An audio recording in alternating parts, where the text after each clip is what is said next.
తండ్రి కుమార పరిశుద్ధాత్మకు మహిమ కలుగునుగాక. ఈనాటి జీవవాక్యం. ప్రభువు మన దేవుడు, మనము ఆయన కాచి కాపాడు ప్రజలము, ఆయన మేపు మందలము.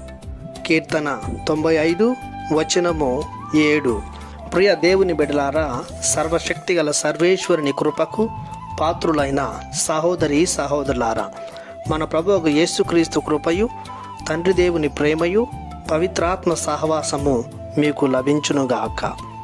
ఈనాటి జీవవాక్యం దేవునకు మరియు మనకు మధ్య ఉన్న సంబంధాన్ని వివరిస్తుంది.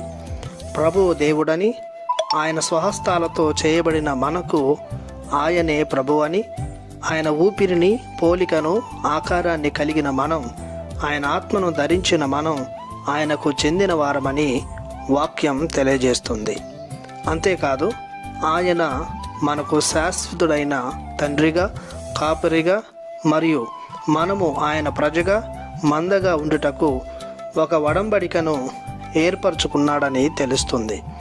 ఆ ఒడంబడిక ప్రకారం ఎవరైతే ఆయనను తమ జనకునిగా, నాయకునిగా, కాపరిగా అంగీకరించి స్వీకరిస్తారో వారికి ప్రభువు అని, అన్ని విధాల కాచి కాపాడు రక్షకునిగా ఉంటాడు అని తెలుస్తుంది.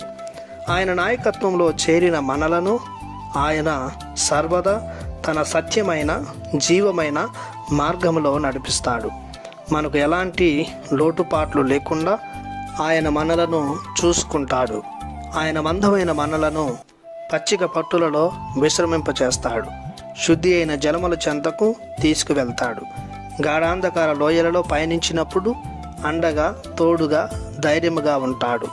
కావున ఆయన మందమైన మనం ఆయనను గౌరవించాలి, ప్రేమించాలి, విశ్వసించాలి.